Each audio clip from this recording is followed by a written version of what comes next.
사무엘하 10장 1절부터 19절 한 절씩 교독합니다.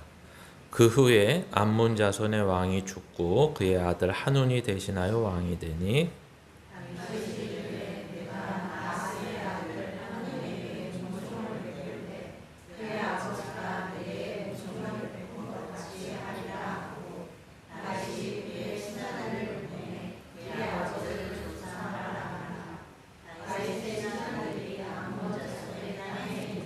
암몬 자손의 관리들이 그들의 주 한운에게 말하되 왕은 다윗이 조객을 당신에게 보낸 것이 왕의 아버지를 공경함인 줄로 여기시나이까? 다윗이 그의 신하들을 당신에게 보내 이성을 엿보고 탐지하여 함락시키고자 함이 아니니까 하니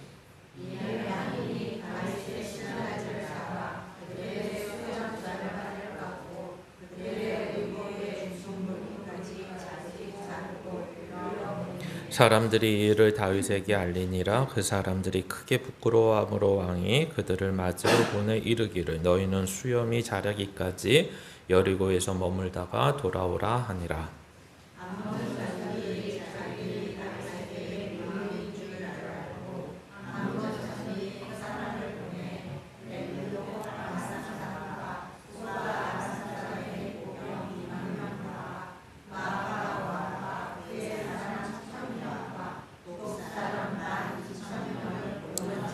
다윗이 듣고 요압과 용사의 온 무리를 보내매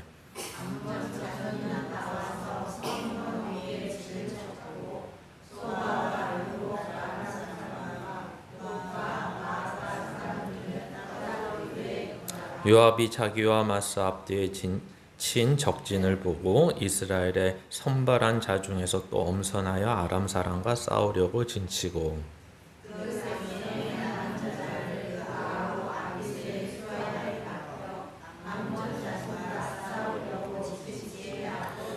이르되 만일 아람 사람이 나보다 강하면 내가 나를 돕고 만일 암몬 자손이 너보다 강하면 내가 가서 너를 도우리라.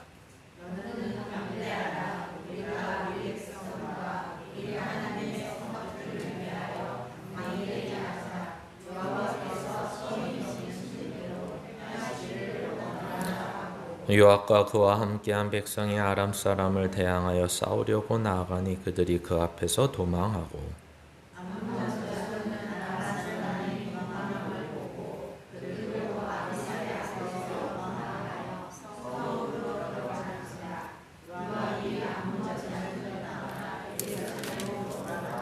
아람 사람이 자기가 이스라엘 앞에서 패하였음을 보고 다 모임에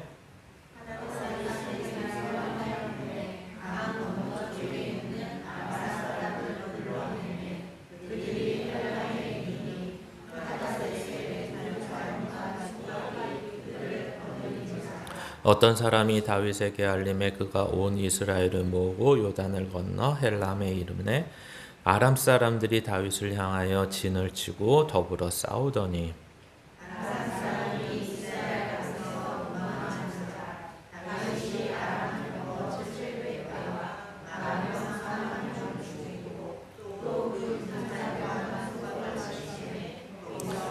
같이 읽습니다. 하닷 에셀에게 속한 왕들이 자기가 이스라엘 앞에서 패함을 보고 이스라엘과 화친하고 섬기니 그러므로 아람 사람들이 두려워하여 다시는 암몬 자손을 돕지 아니하니라. 아멘. 예, 오늘 말씀의 제목은 하나님 없는 평화라는 것입니다. 사무엘하 10장은 이제 우리가 잘 아는 이제 밧세바와의 얘기가 나오는 때까지 이르는 데 있어서 이제 마지막 장이기도 하고 성경은 계속해서 이렇게 점점 더 복선을 깔고 이제 밧세바의 사건을 기준으로 할 때 점점 더 다윗의 모습에 어떤 문제가 있는가, 어떻게 밧세바의 문제가 발생하게 됐는가를 직간접적으로 서서히 이제 보여주고 있는 것입니다. 즉 다시 말하면 다윗이 온 이스라엘의 왕이 된 다음에 너무나 온전히 하나님을 의지하고 하나님의 왕으로 너무나 잘 통치를 했다. 이런 것을 주로 보여주는 것이 아니라 다윗도 은혜 안에 있지 않았으면 큰일 나는 사람이었다. 마치 율법 아래에 있었던 사울왕과 같이 만약에 행위에 의해서 판단하고 순종과 불순종에 의해서 또 신앙과 믿음에 의해서 율법에 의해서 판단을 하면 다윗도 사울왕의 서로 어떤 비교가 되지 않을 만큼 똑같은 사람이었다. 이렇게 성경은 얘기하고 싶은 것입니다. 그래서 오늘 우리가 하나님 없는 평화라는 제목 하에 이제 생각할 내용은 평화 또는 평안, 성경에는 또 평강, 우리도 다 아는 얘기지만 한글로는 똑같은 원어의 내용을 이렇게 번역을 많이 합니다. 그래서 평안을 원하십니까? 라고 했을 때 우리는 더욱더 이 시대는 평화를 요구할 수밖에 없는 것입니다. 뉴스에는 이제 이란과 미국의 관계 속에서 이제 협정문이 완결되고 이제 발표한 것만 남았다는 식으로, 그래서 그것을 뭐라고 이야기하냐면 이제 평화협정이다 이렇게 얘기를 합니다. 그래서 우리는 빨리 모든 것이 이렇게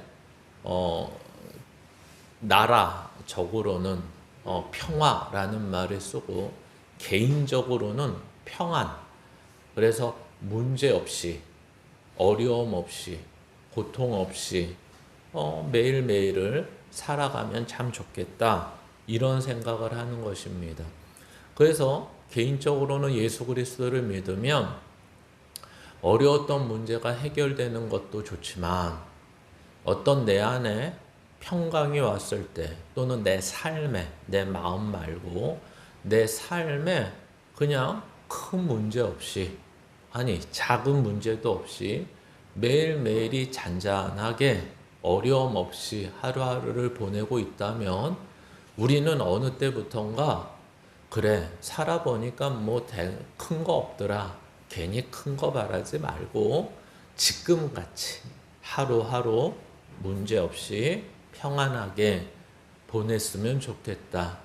그리고 기도를 하더라도 하나님이 지금의 문제 없는 것처럼, 그래서 나도 그냥 이렇게 살다가 깨끗하게 늙어가고 아이들도 지금처럼 조금씩 자기의 일을 열심히 하면서 사회의 한 구성원으로서 나중에 그 위치를 확보하고, 그래서 큰 문제, 작은 문제도 없이 삶에서 이렇게 나가면 하나님 참 좋겠습니다. 이렇게 기도하는 경우들이 참 많은 거죠. 그래서 이게 무슨 말이냐면 결론부터 얘기하면 이런 거죠. 하나님 앞에 의지하고 하나님께 기도하지 않아도 되는 삶을 주세요. 이게 우리들의 신앙의 결론적인 많은 사람들의 모습입니다. 그러니까 우리는 언제 기도를 많이 하냐면 어려울 때 기도를 하죠. 또 언제 기도를 많이 안 하냐면 어려울 때 기도하지 않죠. 이게 무슨 말일까요? 처음에는 어렵고 힘들 때 하나님을 의지하며 하나님께 이 어려운 문제를 해결해 달라고 기도하지만 시간이 지나고 그 기도의 생활이 이론적으로 치우쳐 있다 보면 이제 깨닫는 거죠. 잘못 깨달았는데 그걸 자기는 깨달았다고 인식하는 겁니다. 즉 다시 말하면 내가 아무리 힘들고 어려워도 하나님 앞에 기도했더니 어느 때는 이 문제를 해결해 주시는 경우도 있지만 대부분의 인생에서 내가 기도하면서 어려움을 해결해 달라고 눈물로 기도하더라도 하나님은 그 눈물을 보셨는지 안 보셨는지도 모르게 해결해 주시지 않더라. 이런 생각들이 이제 내 머릿속에 경험되는 거죠. 그러면 어떻게 하죠? 그 다음부터 기도의 생활이 제대로 이루어지지 않는 것입니다. 그래서 오늘 우리가 유의하고 주의할 점은 내가 세상에서 세상이 주는 평안으로 인해서 하나님 앞에 또 하나님이 필요 없는 하나님 앞에 기도할 필요가 없는 삶을 원하시면 안 된다. 또는 내 삶이 너무 고달프고 힘들어서 하나님 앞에 기도했더니 하나님이 내 삶에 내가 원하는 세상적인 평안과 평강을 주시지 않는다라는 경험으로 인해서 하나님 앞에 나가지 않고 의지하지 않고 기도하지 않는 삶을 살면 안 된다. 이렇게 부정적으로 자꾸만 말씀드려서 죄송하지만 긍정적으로 얘기하면 세상의 어떤 형편과 상황 속에서도 하나님 앞에 기도하며 나갈 수밖에 없으시고요.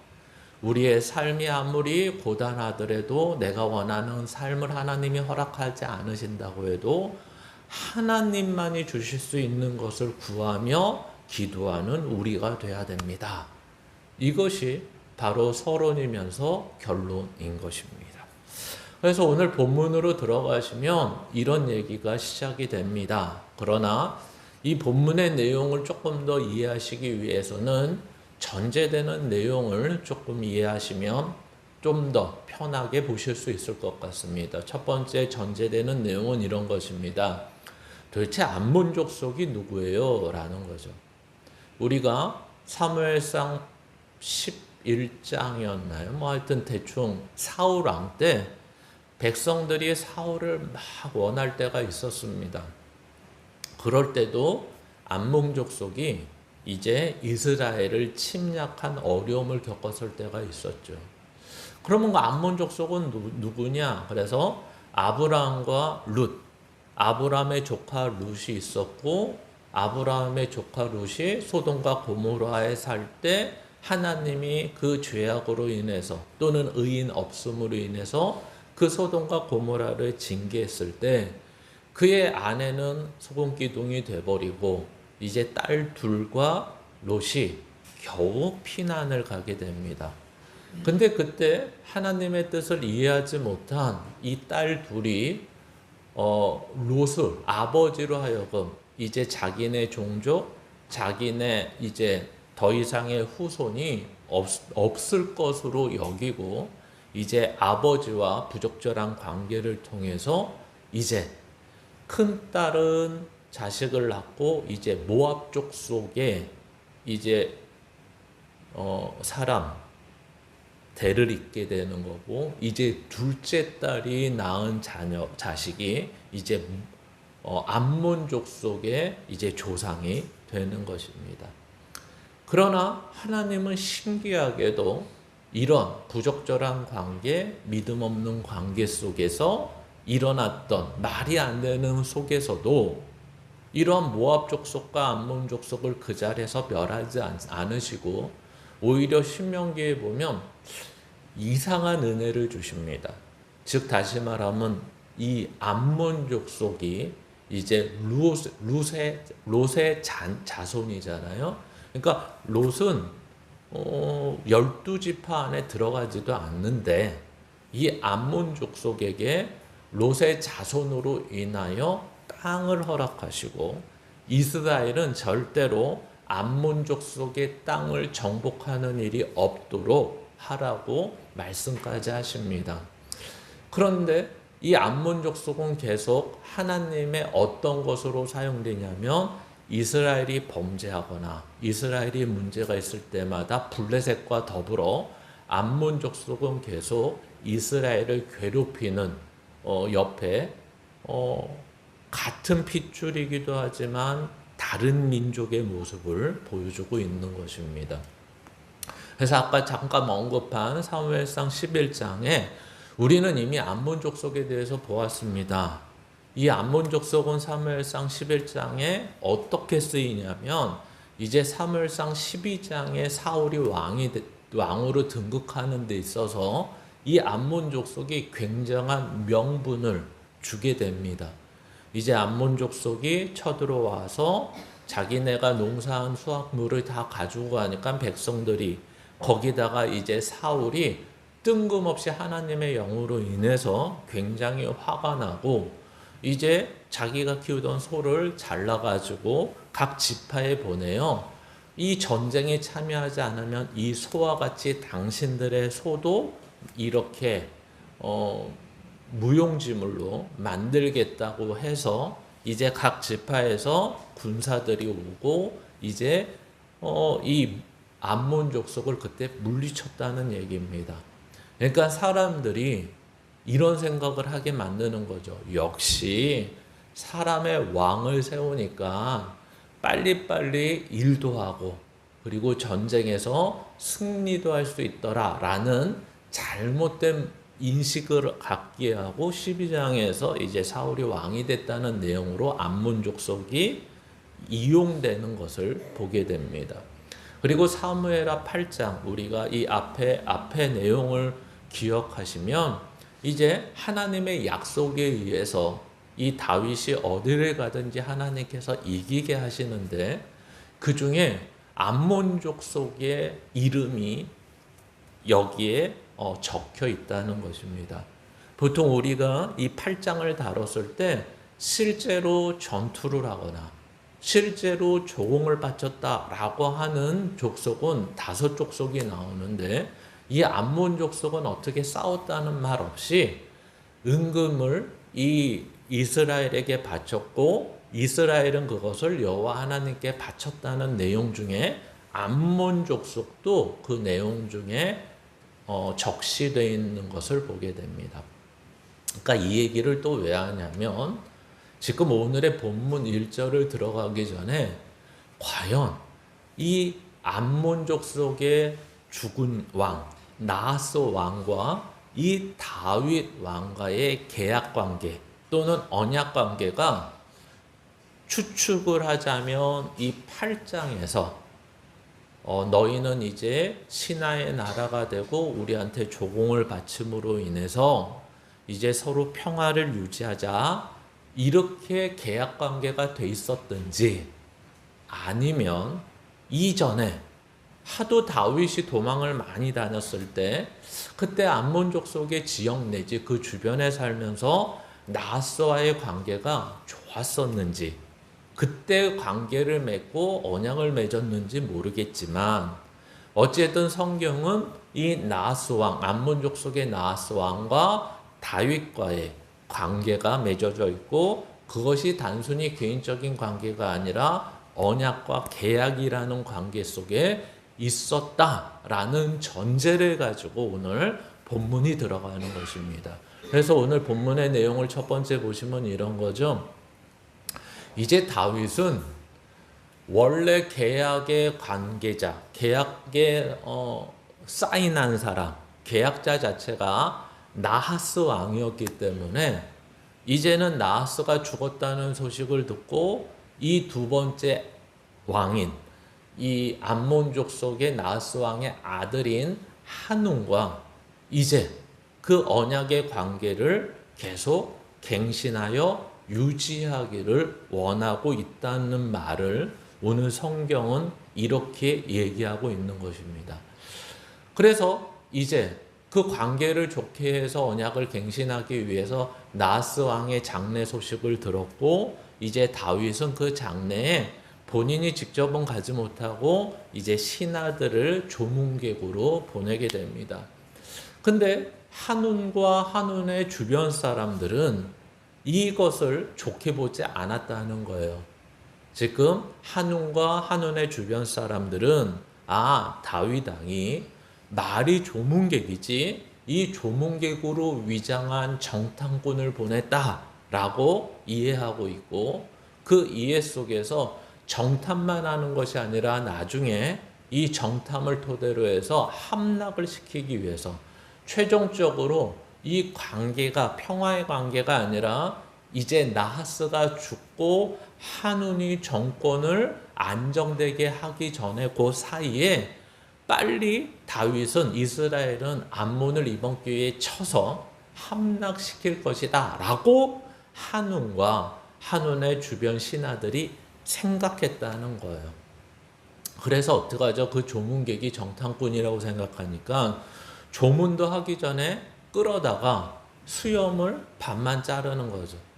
그리고 그때는 이렇게 남자들도 원피스처럼 입고 다녔고, 이제 속옷이라는 문화가 있지 않았기 때문에 이제 중동볼기 이렇게 엉덩이 중간까지 이렇게 긴 원피스를 잘라버렸다. 그래서 어떻게 됐느냐? 엉덩이와 앞에 있는 모습들이 그대로 드러나게 돼서 이런 짓을 왜 하는 거냐? 수치를 주고 모욕을 주기 위해서. 즉 당신이 지금 우리의 아버지 나아스를 조문하러 왔지만 당신의 속셈을 압니다. 그러니까 이 조문객은 받지 않고 돌려보내지만 죽이지 않고 돌려보내는 것을 다행으로 여기십시오 라고 이렇게 보내고 있는 것입니다. 그래서 일단은 알게 된 거죠. 다윗도. 지금 이 한온이라는 새로운 왕은 이스라엘과의 관계 속에서 아버지처럼 계속 유지하고 싶은 마음이 없구나. 그러니까 어떻게 해야죠? 그 정도 되면 이미 모욕을 당하고 나의 신하들은 수치를 당해서 돌아오지 못하고 있는 거예요. 그러니까 엄밀히 말하면 이 부분에 대해서는 다윗이 너네 너무 수치를 당했으니까 복귀하지 말고 여리고성에서 수염이 다 자랄 때까지 옷이야 새롭게 입거나 고쳐 입으면 되니까 됐고 이 수염이 다 자랄 때까지 있다가 다시 복귀하도록 해 이렇게 말하고 있는 것입니다. 그러니까 여기까지 보면 이제 다윗의 마음을 좀 알게 되는 거죠. 분명히 언약갱신, 계약이 갱신되는 게 실패한 것으로 알고 있지만 다윗은 계속해서 전쟁이 아닌 평화를 원하고 있는 것입니다. 왜냐하면 이 정도 신하들이 모욕을 당하고 수치를 당했을 때 당장 그것을 아는 다윗은 어떻게 반응을 해야 되냐면 군대 모아. 이제 저들이 우리와 같이 평화를 유지하려고 하지 않네. 그러니까 당장 가서 정복하자. 그리고 저들이 한 모든 것은 나의 수치와 나에게 모욕하는 거야 하면서 쳐들어가야 되는데 다윗은 계속해서 이 수치와 모욕 가운데서도 평화를 유지하려고 애를 쓰고 있는 모습을 보여주고 있는 것입니다. 근데 문제는 여기서 끝나면 좋겠는데 다음 장 보시면 이제 6절부터 이런 얘기가 나오는 거죠. 다윗은 평화를 유지하려고 참고 애썼는데 그래서 앞에서 뭐라고까지 한글 성경은 또는 원어는 뭐라고 얘기하고 있느냐면 이 한온에게 은총을 베풀기 위해서 지금 이랬다라고까지 얘기했는데 한온이 앞에 9장에서 무비보셋은 다윗이 은총을 베푼다니까 원하든 원하지 않든 어떻게 하죠? 그 은총을 잘 받아들였습니다. 근데 한온은 지금 다윗이 큰 마음 먹고 은총을 베풀어서 평화의 관계를 유지하려고 했는데 그 은총을 받아들이지 않고 한온이 먼저 어떻게 하죠? 군대를 이제 모으기 시작하는데 자기네 군대로 이미 앞에서 몇 번 싸워봤기 때문에 부족하다는 것을 압니다. 그러다 보니까 어떡하죠? 용병을 지금 암몬이라는 데는 지금 시대로 말하면 요르단 지역이고요. 이제 아람이 등장하는데 아람이라는 데는 지금 시대로 말하면 시리아 쪽을 얘기합니다. 그러니까 요르단 쪽 사람들, 시리아 쪽 사람들이 이제 한 연합군이 되는데 이것은 어떤 계약 관계에 대한 연합군이 된 거죠. 즉 뭐죠? 아람은 용병으로 고용한 것입니다. 근데 제 계산에 의하면 여기에 이제 역대상 19장이 사무엘상 지금 10장과 똑같은 내용을 설명하고 있는데 약간 다른 관점에서 설명하면서 뭐라고 설명하냐면 이 아람 용병을 고용했는데 그 비용이 1000달란트였다 이렇게 얘기하는 거죠. 그러면 너무나 다행인 것은 지금의 물가로 그것을 다시 설명하기가 너무 좋은 거죠. 한 달란트가 34kg거든요. 그러니까 1000달란트니까 34,000kg입니다. 그것을 요즘 6월 13일자 은으로 은 가격으로 환산을 하면 1조 2천억을 지불한 것입니다. 근데 1조 2천억을 지불해서 얼마나 사람들을 고용할 수 있냐면 3만 3천 명과 병거 3만 2천 대를 고용할 수 있었다. 성경은 이렇게 이야기하는 거죠. 물론 큰 돈이긴 하지만 요즘 뭐 이란과 이제 미국의 전쟁을 보면 뭐 하루치 미사일 가격 뭐 이 정도밖에 안 되죠. 근데 어찌 됐든 이때로만 생각하고 지금의 물가로 환산했지만 거의 쉽게 얘기하면 아람은 지금 이 전쟁에 사활을 건 것입니다. 야, 우리가 지금 숫자적으로 여러 가지로 분리하니까 아람 용명을 고용해가지고 이번에 그냥 끝장을 내자. 지금 아람 암몬 입장에서는 최고의 비용을 지불하고 지금 암몬 족속의 경제 상황에서는 최고의 사람들을 모아서 최고의 돈을 지불하고 마지막인 것처럼 하고 있는 것입니다. 근데 너무 웃긴 얘기가 시작이 됩니다. 그래서 웃긴다는 것은 이 정도 되면 전쟁에서 어떻게 돼야 되죠? 적어도 아람과 암몬의 지금 부대, 병력 구조, 무기 구조, 그 다음에 어떻게 배치했는데까지 성경은 아주 나름대로 자세하게 설명을 합니다. 근데 재밌게도 이스라엘 군대에 대해서는 별 설명이 없습니다. 몇 명이 모였는지, 그래서 어떻게 배치를 했는지, 물론 배치는 나오죠. 요압 장군이 한 부대를 맡고 아비새가 또 한 부대를 맡는다 정도만 나오고, 전략이라는 건 뭐냐면 그냥 요압은 아비새와 더불어서 야, 너희가 조금 지고 있는 것 같으면 내가 도와주고 우리 쪽이 지고 있는 것 같으면 너희가 도와줘. 그리고 우리는 빠른 공격을 해야 되니까 정예병이 있고, 그러나 그 정예병 안에서도 또 정예병을 뽑아서 우리는 암몬을 아람을 칠 거야. 이게 전략일까요?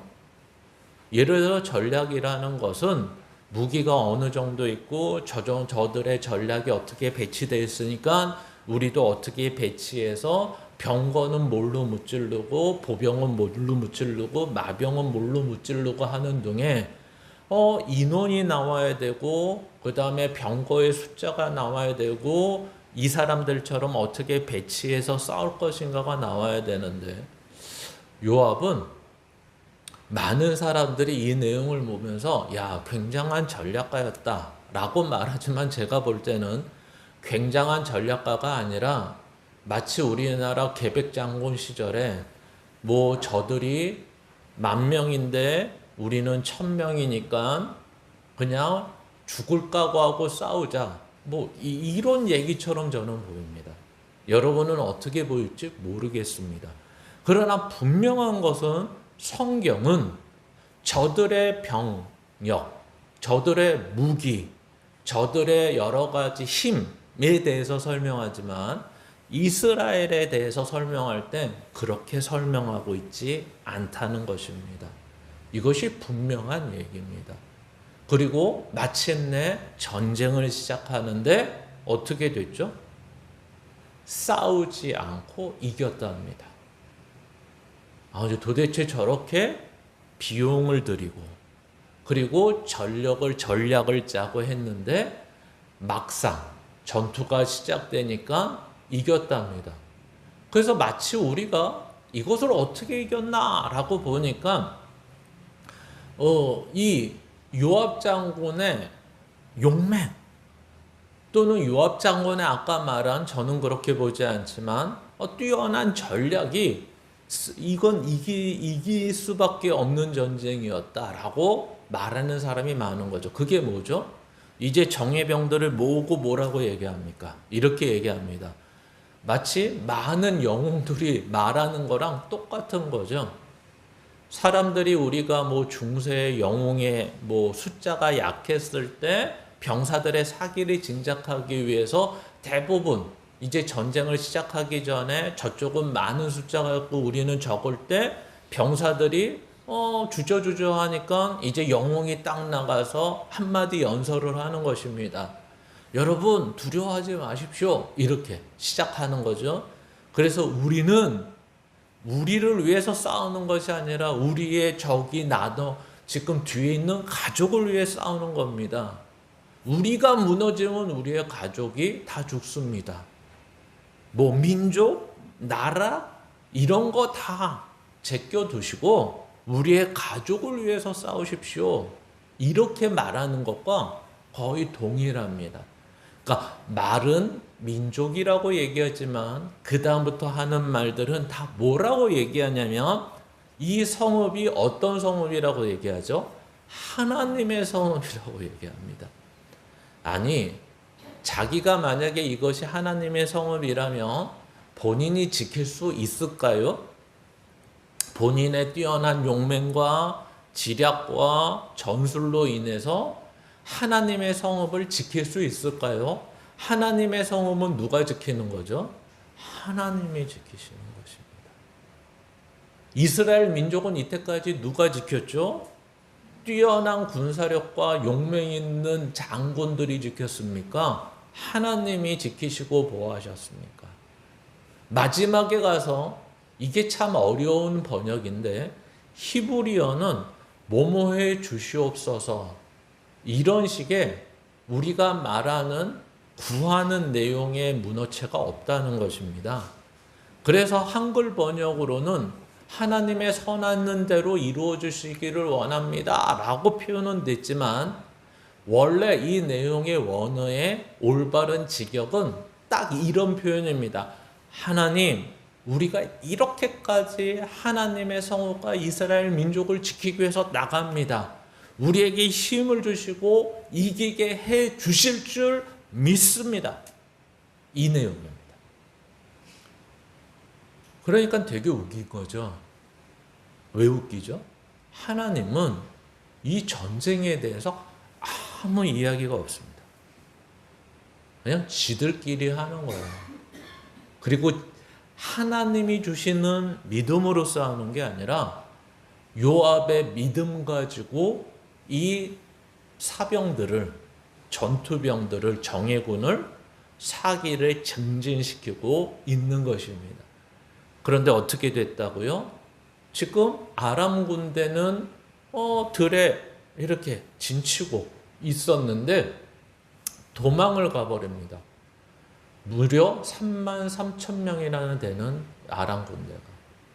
그것을 본 암몬 족속은 성 밖에서 으쌰으쌰하고 있다가 아람 군대가 도망하는 것을 보고 성 안으로 들어가 버립니다. 그리고 끝납니다, 전쟁은. 되게 웃기죠. 그랬더니 이제 어떤 일이 벌어지죠? 아람 군대가 도망갔는데 여기에서 누가 등장하냐면 이 사람이 등장합니다. 어떤 사람이죠? 하닷 에셀이라는 사람이 등장하는데 이 사람은 이미 앞에서 사무엘하 8장에서 다윗의 정복하는 내용이 나올 때 이미 정복당한 사람입니다. 그러나 이 아람, 즉 시리아 계통에 무슨 아람이라고 앞에 설명을 하죠. 그러니까 이 시리아, 아람의 계통에도 한 아람이라는 나라가 있었던 것이 아니라 블레셋처럼 아람이라는 곳에 여러 방백이 있었던 것 같습니다. 그 중에 하닷 에셀이 이제 이번 기회에 저들을 치지 않으면 계속해서 이 하닷 에셀이 맡고 있는 아람의 한 방백도 조공을 바치든지 다윗의 통치 아래 있어야 되니까 다시 모으는 것입니다.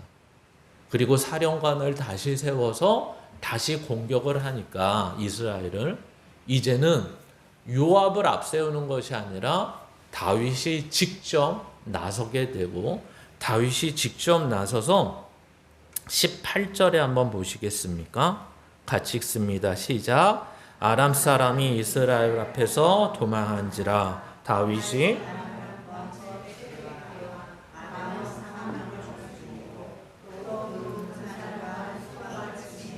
거기서 죽으니라. 이렇게 된 것입니다.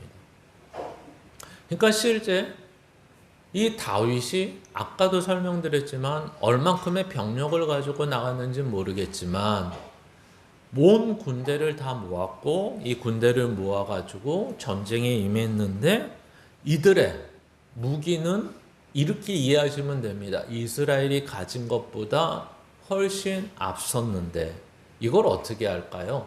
우리가 앞에서 이미 보았습니다. 100마리만 100개만 남겨두고 나머지 말을 다 어떻게 했죠? 힘줄을 끊어버렸던 것을 기억하시면 알 것입니다. 그러니까 다른 데와 전투를 하더라도 어떻게 했죠? 병력이나 무기로는 항상 뒤떨어 있었지만 다윗이 앞에 나가서 전쟁을 치렀는데 이렇게 대승을 벌였고 이 대승은 어떤 결과를 가지고 왔냐면 이제 암몬 족속은 더 이상 주변 족속의 도움을 받지 못하는 데까지 완전히 초전박살됐다. 이런 얘기로 끝나는 것입니다. 그러면 우리는 이런 결론을 들으면 어떤 생각이 들죠? 와, 역시 요압도 믿음이 좋았고 다윗도 마지막까지 믿음으로 이것을 행하다 보니까 결국 하나님께서 함께 하시니 승리를 안겨다 주셨다라는 것으로 이해를 합니다. 예, 분명히 하나님께서 함께 하셔서 승리를 주신 건 맞습니다. 도대체 왜? 그러면 다윗과 요압이 잘해서 승리를 주셨나? 우리는 그렇게밖에 이해를 못하는 거죠. 그러나 오늘 본문은 이런 것입니다.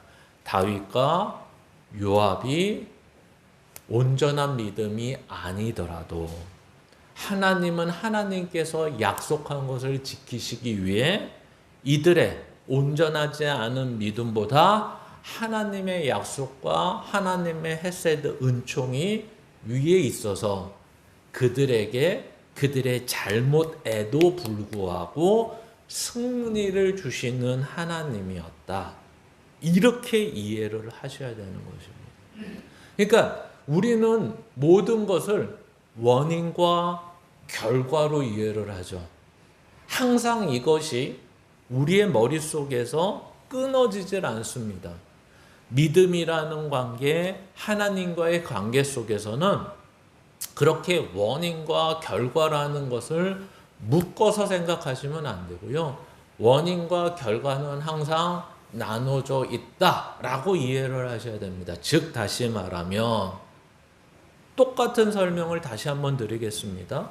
요압과 다윗이 열심을 내고 믿음이 좋아서 하나님이 승리를 주셨다가 아니라 이 요압과 다윗의 잘못되고 불완전한 믿음 속에서도 하나님은 하나님의 헤세드 은총과 하나님의 약속으로 인해 승리를 주시는 하나님이었다.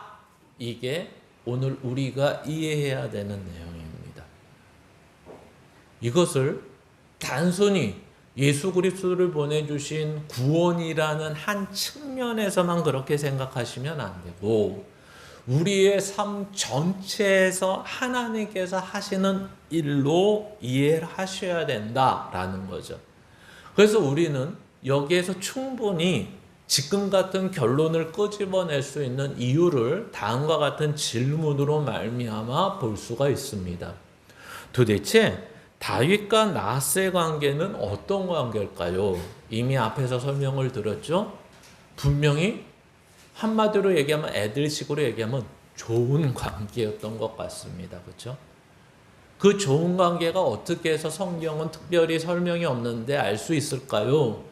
다윗이 도망 다닐 때 또는 사무엘하 8장에 암몬이 은과 금을 이스라엘에게 바치고 이스라엘은 그걸 여호와 하나님께 바쳤다는 내용을 볼 때 이미 그 관계는 어떤 관계였던 것 간에 주종 관계가 됐든 동등한 관계가 됐든 어떤 관계를 유지할 수 있는 관계냐면 평화를 유지할 수 있는 관계였다. 그래서 두 번째 구약의 이스라엘 전쟁의 특징은 뭐죠? 오늘 본문의 얘기를 떠나야 되는데 본문의 얘기와 굉장히 관계된 얘기입니다. 이 말은 무슨 말이냐면 이런 거죠. 오늘도 본문은 이스라엘의 구약에 있는 이스라엘의 전쟁의 특징이 없는 내용이 있습니다. 뭐죠? 하나님께 물어보는 것, 하나님의 뜻을 듣는 것. 이 내용은 빠져 있습니다. 근데 이런 내용이 빠져 있음에도 불구하고 우리가 조금 헷갈렸던 이유는 바로 이런 거죠. 구약의 이스라엘의 전쟁의 특징의 내용이 있다는 것입니다. 뭐죠? 아까 이미 계속해서 언급한 군사력이나 무기나 힘으로 이긴 것 같진 않습니다. 실제로 그렇게 이기지 않았습니다. 아니, 어떻게 보면 혼재되어 있는 것 같습니다. 요압은 구약의 이스라엘의 전쟁의 특징처럼 싸워서 이기지 않았으니 이것은 누가 이기게 해줬다고 말할 수밖에 없죠. 하나님이 이기게 해줬다고 말할 수밖에 없죠. 근데 이상하게도 다윗은 군대를 동원해서 열심히 싸워서 마병을, 병거를 무찔렀다, 몇 대를 무찔렀다까지 명확하게 나오니까 또 이것은 또 그런 것 같진 않습니다. 그러나 둘의 공통점이 있는 것 같은데 그것은 하나님이 도우시고 하나님을 믿는 믿음 가운데서 한 것처럼 보입니다. 그러니까 하나는 분명히 빠져있죠. 하나님께 묻고 듣고 하지 않았다. 항상 하나님은 구약의 이스라엘의 전쟁에서 보면 물으면 하나님이 대답하죠. 너희 손에 붙였다, 안 붙였다. 그리고 어느 때는 전략까지 짜주십니다. 야, 저기에 허수아비 몇 개를 세워라. 야, 저기에 항아리 몇 개를 준비해라. 야, 너네 그 성을 몇 바퀴 돌아라. 야, 무기를 준비해라. 병력을 준비해라. 이렇게 말씀하신 적은 없고요. 오히려 많은 병력을 준비하면 야, 빼라. 그리고 물 마시는 것 보고 야, 나머지 다 집에 돌아가라고 해라. 그냥 한 300명이면 된다. 그 300명도 무기를 들고 전투에 임하는 300명이 아니라 하나님의 뜻이 야, 항아리 옮기는 데 쓰는 애, 허수아비 세우는 데 쓰는 애, 이런 걸로 쓸 거니까 야, 아무나 해도 된다. 물을 핥아먹든 물을 손으로 올려 먹든 그냥 최저의 숫자의 애들을 좀 뽑아 놓도록 해라. 이런 것입니다. 근데 이상하게 우리는 이 전쟁의 승리를 보고 또 다윗이라는 인물이 믿음으로 시작했다는 이유 하나만으로 정확히 말하면 이것은 믿음이긴 믿음인데 가장 연약하고 가장 부족한 믿음으로 시작한 그라고 봐야 되는데 마치 골리앗과 싸울 때의 믿음이 가장 큰 믿음, 가장 대단한 믿음으로 보고 있기 때문에 지금 여기까지 온 것을 보고서 그는 믿음으로 싸웠을 것이다 라고 이해하는 것입니다. 그러나 아까 이미 답을 말씀드렸죠. 뭐라고요? 이들의 부족함과 연약함 속에서도 하나님은 어떻게 했다고요? 이들의 부족함과 연약함으로 결과를 주시지 않고 하나님의 하나님 대신 하나님의 은혜와 자비, 하나님의 약속으로 인해 승리를 주셨던 것이다 라고 말씀을 드렸습니다. 세 번째 보시면 왜 다윗은 한운과 계약갱신을 하기를 원했을까요?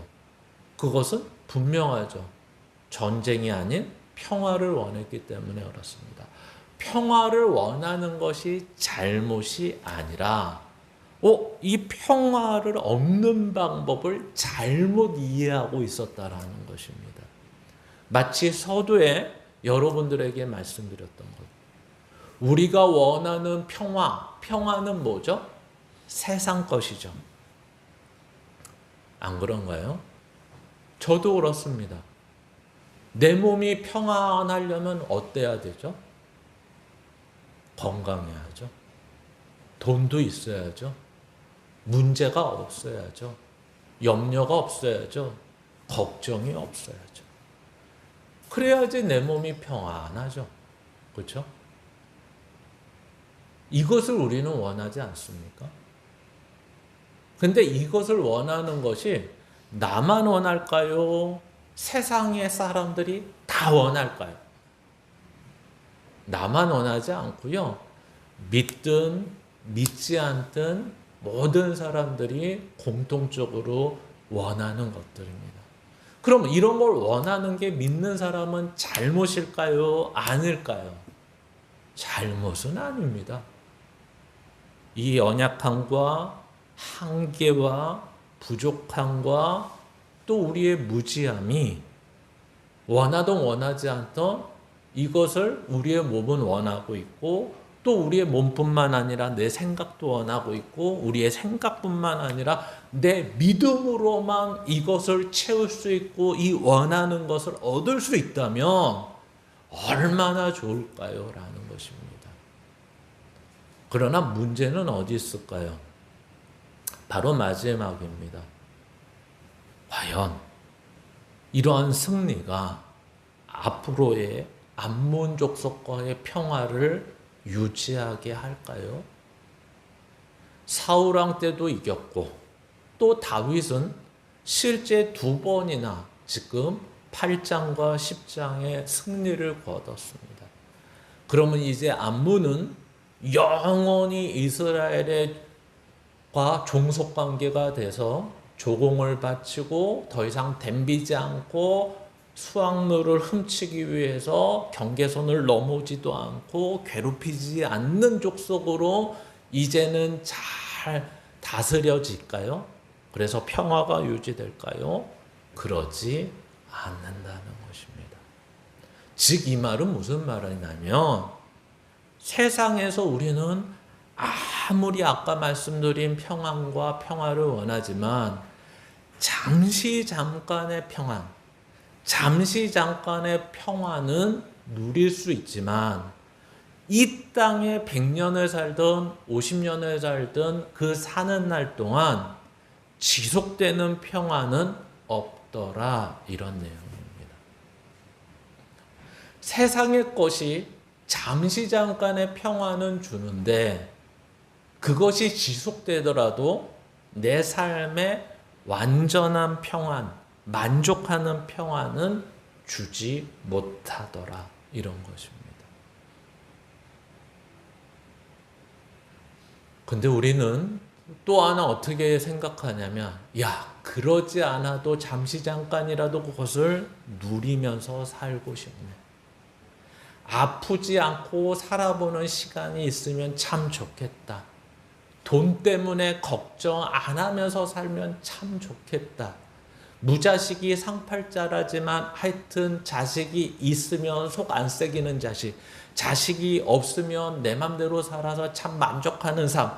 하여튼 있든 없든 뭔가 내가 만족하고 평안을 얻었으면 좋겠다. 아니 더 나가서 단 몇 년이라도 걱정할 거 없고 염려할 거 없고 스트레스 받지 않고 살았으면 참 좋겠다. 이렇게까지 생각하는 이유가 뭐죠? 우리는 이제 얼마만큼 살아보면 안다는 것입니다. 육체는 아무리 잘 관리해도 정도의 차이지 쇠하여지고, 돈은 적으면 노후에 불편하고 많으면 편안한 삶을 살 뿐이지 돈이 평안을 주지 않는다라는 것을 알게 됩니다. 더 나가서 자식의 문제도 이제 어느 때 되면 알게 되죠. 내가 끝까지 안고서 해결해 줘야 되는 문제가 아니라 저 아이가 혼자 해결할 수 있는 데까지 한 인격체로 밀어내 줘야 되고 독립해 줘야 되는 게 해결이라는 것을 알게 됩니다. 그런 것도 모르면 인생은 더 고달퍼지죠. 그나마 이 정도 알면 그나마 조금은 해결되는 것입니다. 그러나 문제는 뭐죠? 이렇게 해결하든 저렇게 해결하지 못하든 우리에게 완전한 평안은 없습니다. 그것을 어떻게 알죠? 살아가면서도 알지만 성경이 우리에게 그렇게 얘기하고 있기 때문에 그렇습니다. 특별히 요한복음에 보면 어떤 내용이 있을까요? 16장 같은 데 보면 예수님이 이렇게 제자들에게 얘기하는 거죠. 내가 떠난 후에 너네 환난이 있고 고통이 있을 거야. 그러나 그 환난과 고통 가운데 내가 너에게 평안을 줄 거야.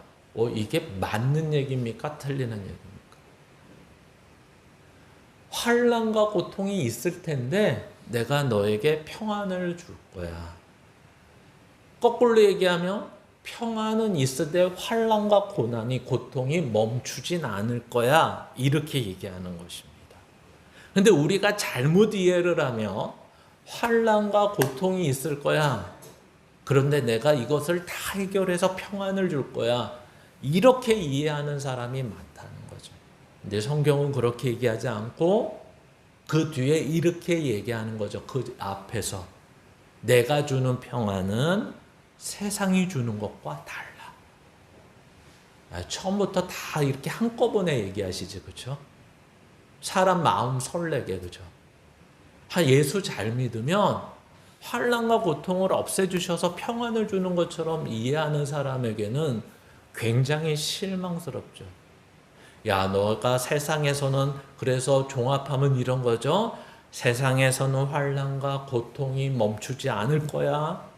그러나 그 환난과 고통 안에서도 예수 안에 있는 자는 평안을 갖게 될 거야. 이렇게 얘기하는 것입니다. 그러니까 성경은 굉장히 모순된 책이죠. 세상적인 것으로 보면 말이 앞뒤가 맞지 않는 얘기입니다. 환난과 고통이 있으면 평안이 아니라 불안과 불편이지. 그냥 그렇게 얘기하시지. 왜 환난과 고통 속에 있어도 내가 너에게 세상이 알지 못하는 평안을 줘. 세상이 다 아는 평안 주시지. 그렇죠?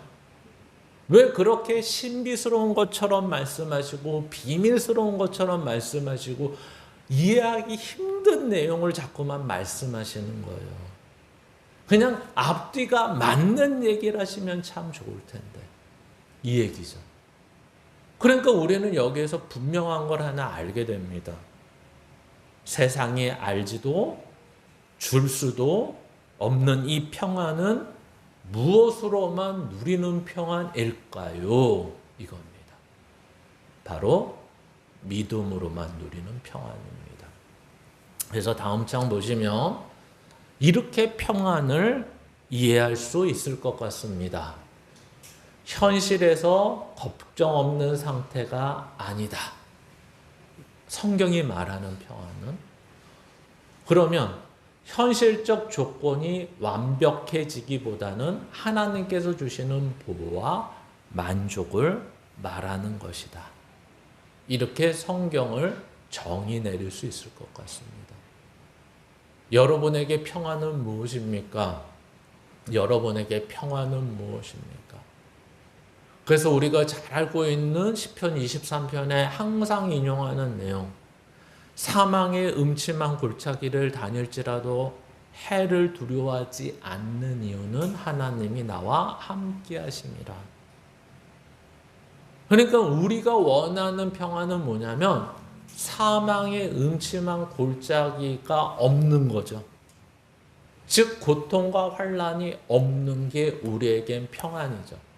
근데 성경은 이렇게 얘기하는 거죠. 너희들이 믿음이 없고 예수 안에 있지 않을 때는 그 환난과 고통이 너를 죽일 거라고 염려하고 걱정하고 결국 죽을 수밖에 없는 인생이었어. 이렇게 얘기하는 거죠. 근데 우리에게 믿음이라는 것, 우리에게 감사라는 것, 우리에게 평안이라는 것, 우리에게 기쁨이라는 건 바로 이 포인트에 있는 거야. 사망의 음침한 골짜기를 다니더라도 전에는 그걸로 두려워하고 그걸로 염려해서 죽을 것 같고 죽을 수밖에 없었는데 이제는 예수 그리스도 안에 있는 너희들에게 하나님이 함께 하셔서 그 가운데서도 너희들을 보호하고 인도하시는 분이 계시고 마침내 그러한 환난과 고통 가운데 아무것도 할 수 없는 것 같은 인생 가운데서도 하나님은 하나님의 약속을 지키셔서 결국 승리를 주셔. 왜 이렇게 표현하냐면 오늘 본문과 연관시키기 위해서입니다. 아까 어떻게 해서 승리를 줬다고요? 얘네가 잘해서요? 믿음이 좋아서요? 아니요. 하나님의 은혜 아래 있어서 우리는 예수 그리스도 안에 있어서 우리가 잘하고 우리가 믿음을 잘 지켜서 마침내 승리를 주시는 게 아니라 마침내 하나님의 구원을 이루어 주시는 것이 아니라 하나님의 은총, 하나님의 은혜, 하나님의 약속에 의해서 그 안에 묶여있는 우리들이기 때문에 마침내 우리에게 승리를 주실 거야. 이 믿음만이 우리에게 뭘 줄 수 있다고요? 평안을 줄 수 있다고요. 이렇게 얘기하는 것입니다.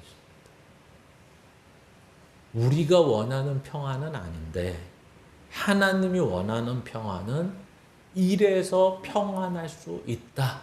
흔들리지 않다. 이런 거죠.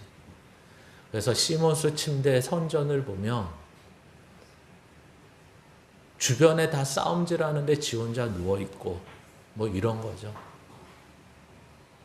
아무리 주변과 상황이 흔들리고 아무리 주변과 상황이 어려워서 다 무너진다고 할 때 우리는 평안할 수 있다는 거죠. 왜?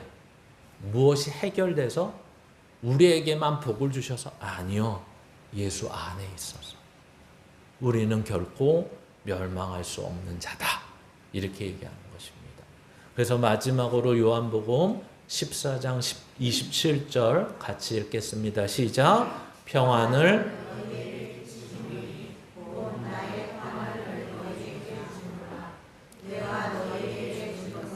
세상이 주는 것과 같지 아니하니라. 너희는 마음에 근심하지도 말고 두려워하지도 말라. 아멘. 그러니까 왜 근심하거나 두려워하지 말라며? 세상의 것과 다른데 내가 원하는 게 아니라고 해서 근심하거나 두려워하지 말라는 거죠. 그리고 마지막으로 빌립보서 4장 6절부터 7절입니다. 시작. 아무것도 다만 모든 일에 기도와 간구로 너희 구할 것을 감사함으로 하나님께 아뢰라.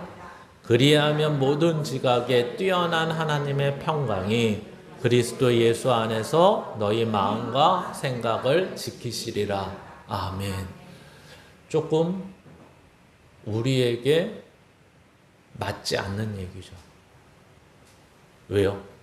아무것도 염려하지 말고 다만 모든 일에 기도와 간구로 너희 구할 것을 감사함으로 아뢰면 그 다음 대답이 뭐여야 되죠?